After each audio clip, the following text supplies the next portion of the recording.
Oh, yeah. It is finally freaking Friday.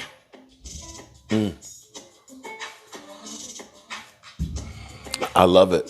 I hope everybody's having a great day. It is the weekend. Week number 6 is upon us. Oh, my goodness. I just love that beat. Shout out to Ron Oliver. Good morning, friends. Mark Holmes here. And as always, I want to say thank you all for watching, commenting, subscribing, and being part of the Joe Boo Sports Report. Without you guys, as well as you ladies, you know that this literally does not work. Hope everybody's ready for the weekend. I don't know about you. Sunday will be a miss for me because, the Cowboys aren't playing, so we won't have the big sub on Sunday and things. And more than likely, most of the people, got to work on Monday and then go to work on Tuesday. So I'm not sure if we're going to have a regular football party. It may end up being that I'm actually down here at the Red Brick House.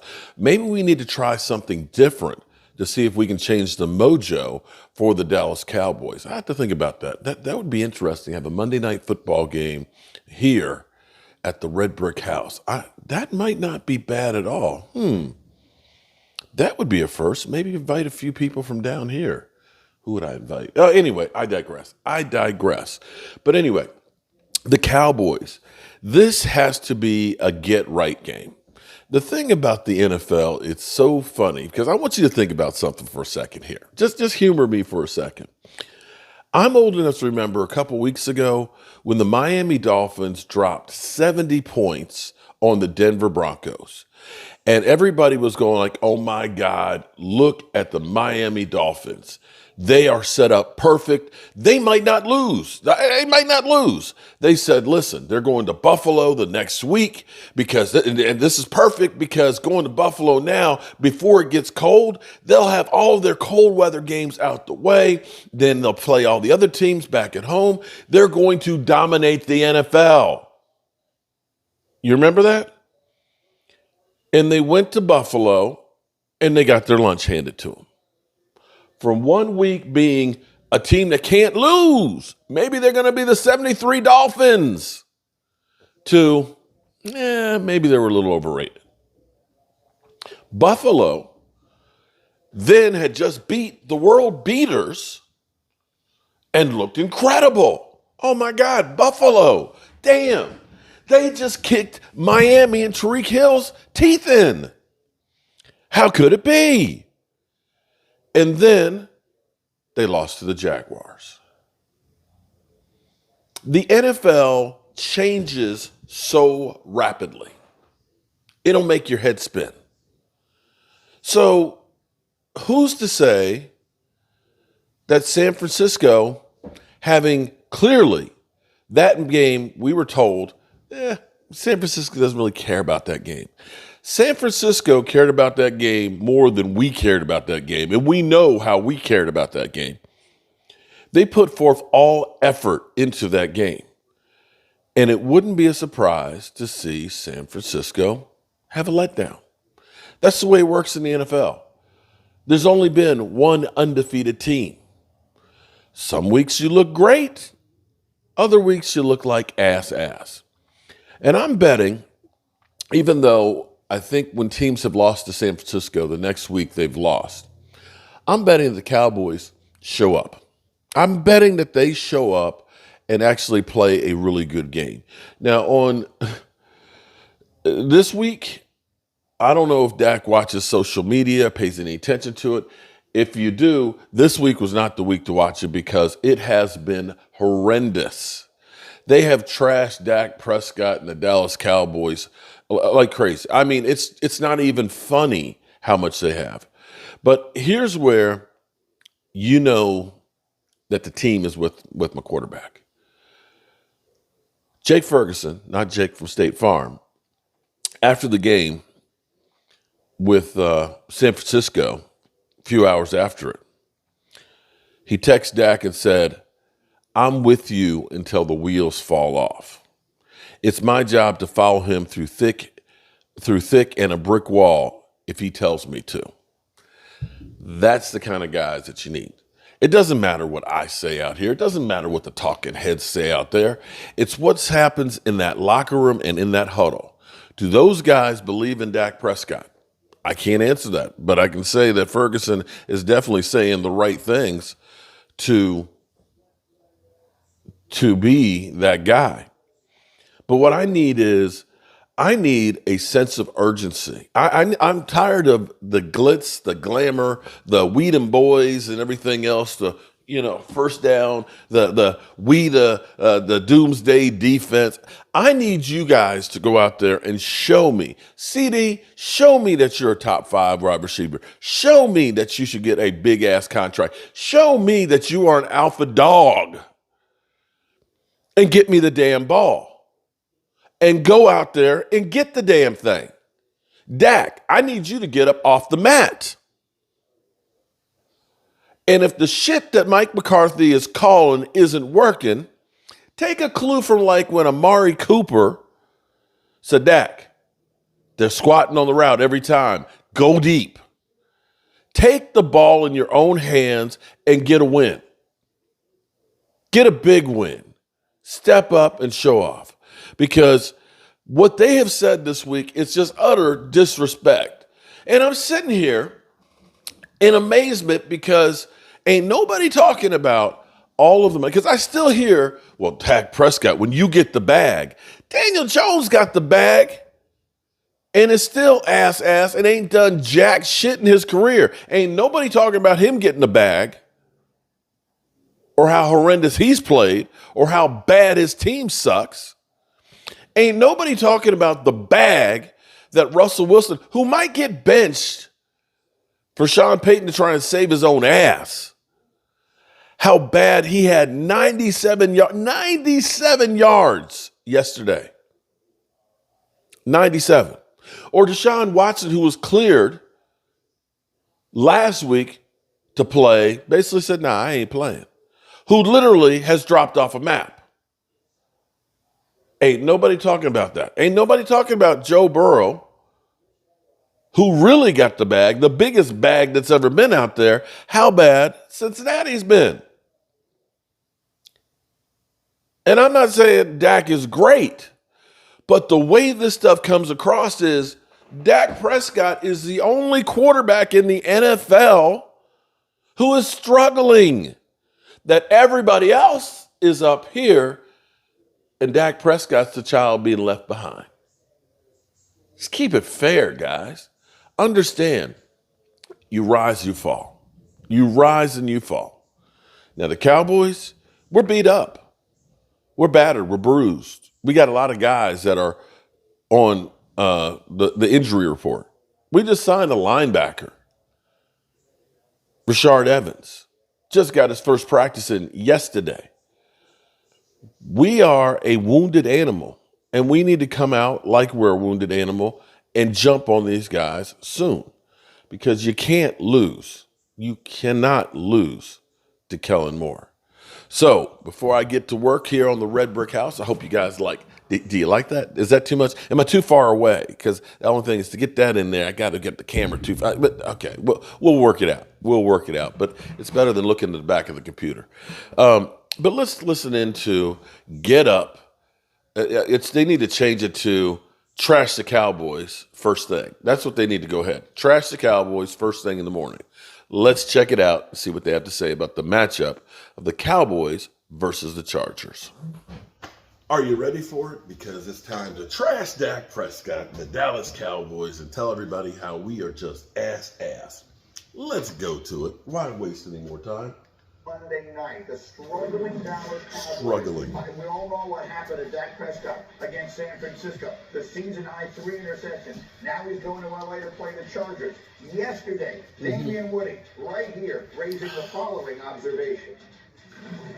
How often do you see Dak Prescott making plays over and beyond the actual play call? I don't see it. It's not apparent on the field. I'm calling it like I see it. When I don't see a guy being a playmaker who's getting broke off a bag, then I'm going to let you know what it is. Right. So I mean, that was a significant debate that we got into between the First Lady and the Bishop over here on this side of the table about how Dak broke off the bag and yet is still not able to elevate his teammates. When we watched the Cowboys and they got obliterated on Sunday night, how much of it is reasonable to lay at the feet of the quarterback? I mean, I think you have to lay at the feet of the quarterback, a lot of it, and a lot of it has to go to the feet of the offensive coordinator, who fired a great, young, innovative offensive coordinator and bring it back. Like I said again, bringing back some of these old plays, no imagination, no creativity, no innovation, and so like they're married together, and I think they're going to rise or fall together as well.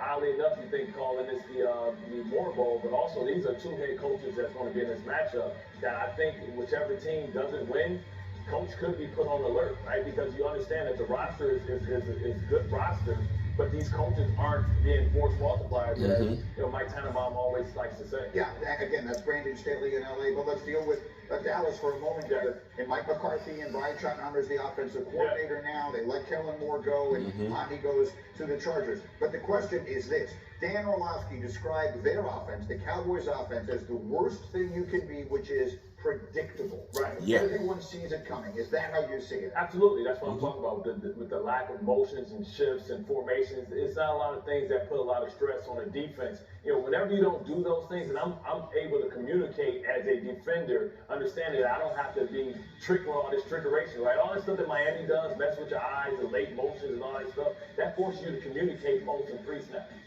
Dan, sometimes we talk about Jerry Jones like he's George Steinbrenner because they are so high profile and so bombastic and so quotable. But the reality is, the one thing that Jerry is not usually is reactionary. Like George would, he would fire people like every 10 minutes. Jerry Jones does not make big, crazy moves despite what we think of him. Is there a scenario where you could see this thing going sideways enough this season? We know he's got Dan Quinn in the building, and we've talked a lot about that, and the world loves him. Is there a scenario where if this thing continues like this, you could see a change in season in Dallas? Oh, no, I don't think so. No chance. No, because he did that once. Was it Wade Phillips that he let go in season? And he's spoken about how he regrets that. But Jason Garrett actually turned the season around a bit. Was a great coaching prospect that they were ready to give the job to. So, no, I don't think in season. I think McCarthy gets the season. If they were to fall apart and miss the playoffs, I think all bets are kind of off at that point. But no, I think I agree with you. I covered Steinbrenner. It's different, and Jerry Jones, I think, will give him at least a year. I mean, Mike, I feel like there's some heat here. Like, listen to what Bart just said. This offense has gotten more. That's not debatable. It's true. Stats and anything. You watch this team play. Whenever they need their offense to play big, they don't win. It's that simple. Yeah, but let me push back for you, because this time of year you say, how do we improve? And I understand the scheme could be better. Agreed. However, we've seen a lot of injuries and teams are scrambling. How Trayvon Diggs or how about our offensive line? Getting hurt, Jalen Ramsey.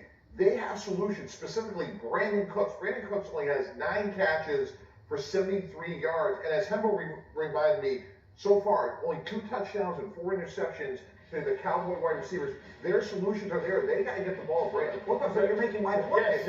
Whose fault is that? Well, it's a combination of both McCarthy and obviously Dak. But to me, if you could get them the ball, they could actually make the plays they need to be made. Brandon Cook has been traded for more first-round draft picks than anybody in the history of sport. Right. And every team that he's going to has found a way to get 1,000 yards out of him. Yet the Cowboys have found a way to make him invisible. That is something that is on the coordinator. That is. I can't disagree with that. Effort to get him involved in the game. They haven't been able to do that. They can't even get their main guy, CeeDee Lamb, the ball. I think they're really missing the fact that they let Dalton Schultz go, and it's largely because they had to pay Dak Prescott, and those credit card bills are coming due. They're having this weird season with the offense, right? Because there's been 3 games where they.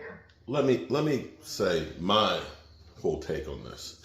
Here's the problem with the Cowboys offense, okay? And this is fixable, provided health-wise. The Dallas Cowboys offensive line has been changing up lineups every single week. Last week was the first time the whole offensive line that was projected to started. It just was. Tyron Smith started the first 2 games, then missed the next 2 games. Comes back from injury. We don't know if he was really 100%. Mozzie Smith misses the first 2 games. Comes back, been playing pretty good. Biotish, he missed time with the hamstring issue. Zach Martin, he missed time. And Terrence Steele came back from an ACL. So now you have been changing from Chimo Igodo, who had a hyperextended elbow. You've been shifting around where you've had 2 rookies that are playing their first games as starters in the offensive line. And the offensive line, we forget about, or not me, I don't forget about it, but the talking heads forget about. If you do not have an offensive line and you cannot run the football, because that's the second problem with the Cowboys offense, you got problems. You become one-dimensional. And right now, unfortunately, Tony Pollard is on the injured list too with the shoulder. We're not that great at running the football. We've been running the football a lot, but we haven't been getting chunk yards out of it. And if we cannot get this offensive line in gear and start getting them to be able to play downhill and get us some yards where we are actually a threat to run the football, it's going to be tough. But if we can keep the same offensive line together, if we can get Tyron Smith's wheels back underneath of him, bandage them up and make it through the season, if we can end up getting Mozzie Smith to just becoming that road grader at guard, if Biotish ends up being healed and Zach Martin and Terrence Steele gets all his confidence from the ACL, the team and the offense will be much better. Because when the quarterback has 3 seconds, 4 seconds to throw, he will find somebody. But so many times, Dak Prescott is getting knocked off the block, and I get it. People are saying, well, he's not that dude that can make stuff up on the run, or is all. I get that. So the best thing to do is not force him to do things that he's not great at, and hopefully getting the offensive line will be part of that. But I don't hear them talking about it. They didn't need it. Right, the Giants game, the Jets game, the Patriots game, they're scoring on defense. They're up big early. The pass line those is games so were without crazy, and then the offense Mozzie just Smith don't mess and it things. up. And then the 2 games where they needed Dak and the offense to do something, they couldn't do it. Right, the loss to Arizona, and then obviously the debacle last week Arizona. in San Francisco. So they aren't in any kind of offensive. Arizona, Tyron Smith, Zach Martin, Biotish, gone. So you don't think that makes a little bit of a difference? That's no excuse. But the fact of the matter is, I don't think we've seen this offense operate the way that they set it up and that they intended to.